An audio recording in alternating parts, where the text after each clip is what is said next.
வணக்கம். நம்ம சக்தி கிச்சனுக்கு வந்ததுக்கு நன்றியும் வணக்கமும்.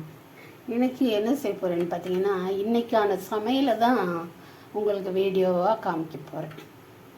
என்ன செய்ய போகிறேன்னு பார்த்தீங்கன்னா, வெங்காய குழம்பு, கடலைப்பருப்பும் வாழைக்காயும் போட்டு ஒரு கூட்டு, இதை தான் செய்ய போகிறேன்.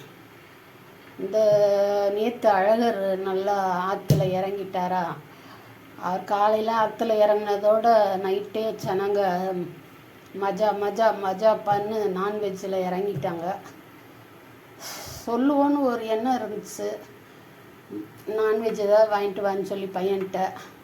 வேணாம், வெயில் தாங்க முடியல, அதெல்லாம் சாப்பிட வேணாம் கொஞ்சம் நாளைக்குன்ட்டு இந்த இது தான் செய்ய போகிறேன். இப்போதைக்கு இதுக்கு தண்ணி கொதிக்க வச்சுருக்கேன். எதுக்குன்னு பார்த்தீங்கன்னா, கடலைப்பருப்பை வேக போட. கடலைப்பருப்பு இங்கே கழுவி வச்சுருக்கேன். ஒரு 50 கிராமுக்கு கொஞ்சம் கூட, 100 கிராமுக்கு கொஞ்சம் கம்மியாக. 100 கிராம் போட்டால் ஒரு கூட ஒரு ஆளோ 2 ஆளோ இருந்தால் சாப்பிடலாம். நான் 2 பேரும் ஒரு நேரம் தான் சாப்பிடுவோம். அப்புறம் மிச்சம் இருந்தால் நைட்டுக்கு நான் தான் சாப்பிடுவேன். அதனால் 75 கிராம் இருக்குன்னு வைங்களேன். நான் பேசிக்கிட்டு இருந்த இந்த நேரத்தில் தண்ணி கொதிக்கிறதுக்கு ரெடி ஆயிடுச்சு. இப்போ இந்த பருப்பு அதில் போட்டு நம்ம அடுப்பை கொஞ்சம் மீடியமாக வச்சுட்டு, வெங்காயம், வெள்ளைப்பூடு இதெல்லாம் உரித்து குழம்புக்கு ரெடி பண்ணிக்கிட்டு இருக்கலாம். ஏன்னா இங்கே தாக்கு பிடிக்க முடியல அடுப்படியில். அதனால் இது வேகட்டும். நம்ம வெளியேனா ரூமுக்கு போய் வெங்காயம்லாம் உரிக்கலாம். அது வரைக்கும் பருப்பு வேகட்டும். எப்போவும் தேங்காய் உடைச்சா அந்த தண்ணி கீழே தான் விடுவேன். ஆனால் இன்றைக்கி நான் குடிச்சிட போகிறேன். அவ்வளோ தூரம் ஒரே தாகமாக இருக்குது.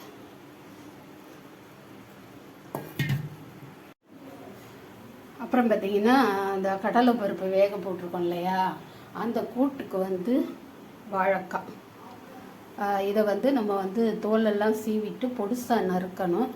அப்புறம் தேங்காய் கொஞ்சம் துருவிக்கிறணும். இவ்வளோ தேவையில்லை, கொஞ்சம் போல் துருவிக்கிறணும் அரைக்கிறதுக்கு கூட்டுக்கு. சரி, வாழைக்காயை முதல்ல பொடிசாக நறுக்கிட்டு வரலாம்.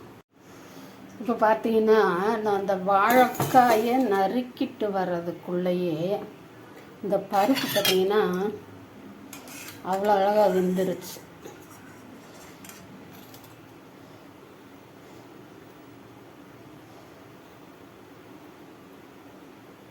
மாவு மாதிரி வெந்துருச்சு. அப்படியே குழஞ்சது மாதிரி. பருப்பு முழுசாக இருக்குது, ஆனால் இது கரையலை. இந்த மாதிரி தான் இருக்கணும். இந்த மாதிரி இருந்துச்சுனாக்கா நம்ம வாழைக்காயும் அதோட போட்டு வேக விடும்போது இன்னும் கொஞ்சம் வெந்துடும். சரி, இப்போ நான் தேங்காவை மட்டும் துருவிக்கிட்டு வந்துடுறேன். அது வரைக்கும் மட்டும் கொஞ்சம் அந்த பருப்பு அப்படியே இருக்கட்டும். இப்போ பார்த்தீங்கன்னா, இந்த வாழைக்காய் கூட்டுக்கு என்ன மசாலான்னு பார்த்தீங்கன்னா, நேற்று வீடியோ பார்த்தீங்கன்னா தெரிஞ்சிருக்கும். இதுதான் மசாலா. வெறும் மிளகாவும் சீரகமும் போட்டு அரைச்சி வச்சுருக்கேன். அவ்வளோதான். வெறும் மிளகாய், சீரகம். பருப்பு சம்மந்தப்பட்ட எல்லா கூட்டுக்குமே இது மட்டும்தான் போடணும். மல்லி, சோம்பு, வெந்தயம், மிளகு இதெல்லாம் போடவே மாட்டோம். இதோட மஞ்சத்தூள் கொஞ்சம் போட்டுக்குருவோம். அவ்வளோதான். இதை மட்டும் போட்டுட்டு இதுதான் டேஸ்ட்டாக இருக்கும். எல்லாம் போட்டோம்னா அது ஒரு குழம்பு மாதிரி இருக்கும். அப்புறம் இதில் தேங்காய் துருவி வச்சுருக்கிறேன். இந்த ஒரு 3-4 வெள்ளைப்பூடையும் இந்த தேங்காவோடு போட்டு நல்லா மைய அரைச்சி இதில் ஊற்றி இறக்கிற வேண்டியதுதான். அதுக்கு முன்னாடி மசாலா போட்டிருக்கேன் இல்லையா, பருப்பு நல்லா வெந்துருச்சு. இந்த வாழைக்காயை கழுவி, வாழைக்காயை சும்மா வச்சுருக்கவே கூடாது, அது ஒரு மாதிரி கருப்பாயிரும்.